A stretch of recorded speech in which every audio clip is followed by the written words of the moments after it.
Are you allowed to breathe at any point right now and say, we really did have a good regular season? Yeah, that was last night, driving home from the end of the regular season. But no, I mean, I think all of us take a great deal of pride in what we've been able to do to this point, but fully recognize there's a whole lot of work ahead of us. What's been the biggest challenge so far this season for you? I think managing the media scrutiny that followed our team, much of which was undeserved and some of which was self-inflicted.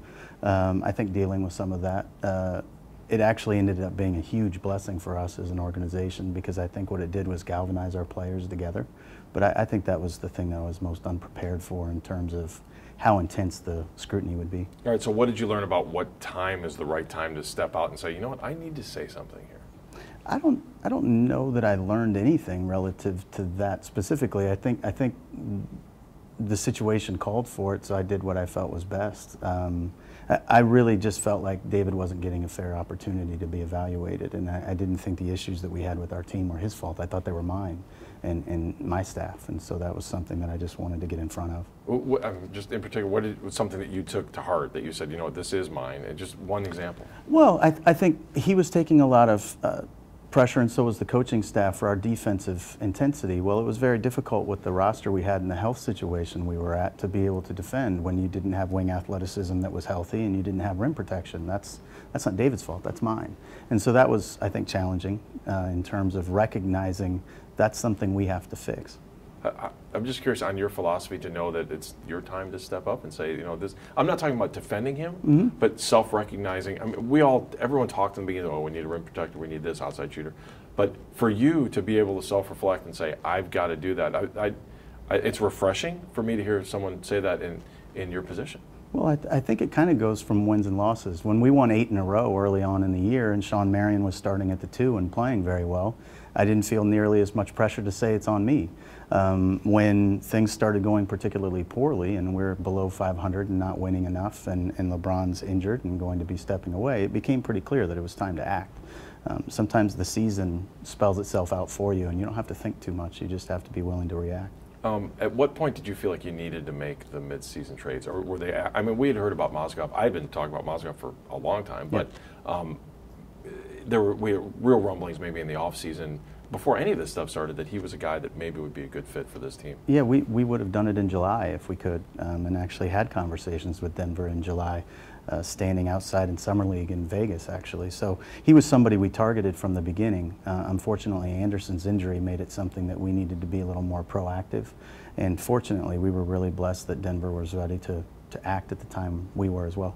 What's it like to pick up the phone and say, all right, I'm going to trade you a couple first-round picks? I mean, it's got to be a little gutsy, but sometimes you got to be gutsy to be a good team. It's daunting, but at the same time, you're looking at a really finite number of candidates, and there's a very small pool of available players. You know what the price is going to be when you're going to get a player of Timo's stature and caliber. I mean, he's on an incredibly favorable contract next year, so that was also worth paying more for. But you know, going into the call, you're in a little bit of need, and they know that. And they also don't have any incentive to get rid of the player other than the incentive you give them, because they didn't need to trade Timo in any way. His contract was only going to get more attractive. So it was just something for us where our needs fit theirs at the right time. All right, the slogan for the playoffs is all in. If you ask me, I think you went all in when you made the trade with Minnesota. I think that this all-in theme has been going all year, but now we all get to share in it, I think, as fans. And is that a fair thing to say? I think that might be fair relative to me specifically. I think relative to ownership, they've been all in from the beginning. You know, even when we weren't winning at the level we wanted to, they were investing in the process.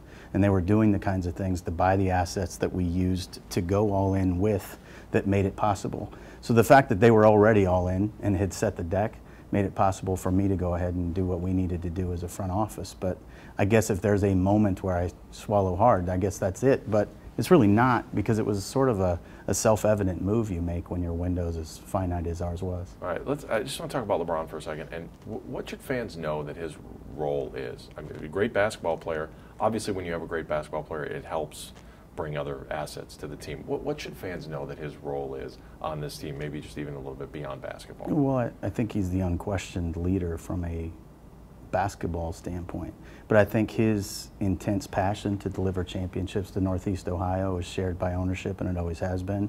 And it drives everybody in this organization from top to bottom, on the business side, on our side. It really is sort of, we all live for that. And so because we have that shared vision and the clarity, he's driving this to a huge degree. His intensity and passion drives this to a very large degree. And I don't think it's fair to say you can overstate that his impact is enormous.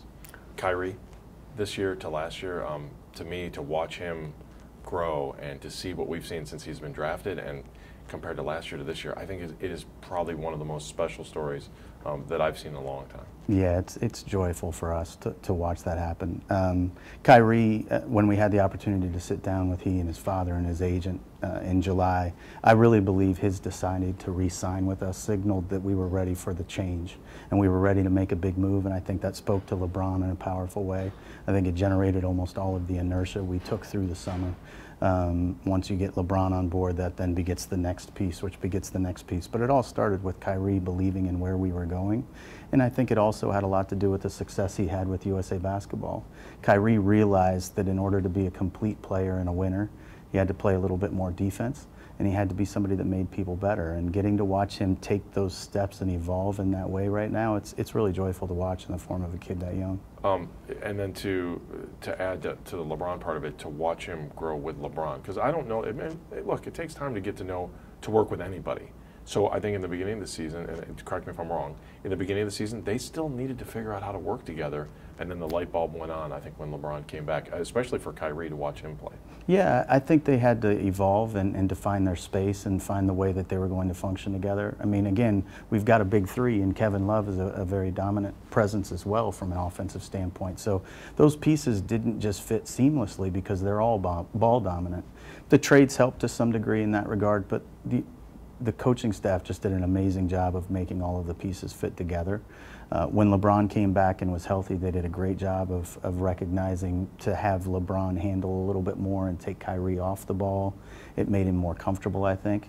And then once he was comfortable, he was able to take the ball back and really be more focal. So I think they managed that situation masterfully, and certainly LeBron made it easier. Let me ask you the same question I asked you about LeBron, about Kevin Love. What should fans know about Kevin Love, his situation with the team, and what might be portrayed wrong, and what is portrayed, what should be portrayed? Well, first of all, he's essential to winning and losing basketball games, and I think people lose that sometimes. They look at the statistics from last year and they look at the statistics from this year, and they think it isn't working out. It couldn't be further from the truth. I think we're 29-3 since we made the trades when the big three are on the court together. That's a remarkable number, and that only happens because there are, in fact, three of them.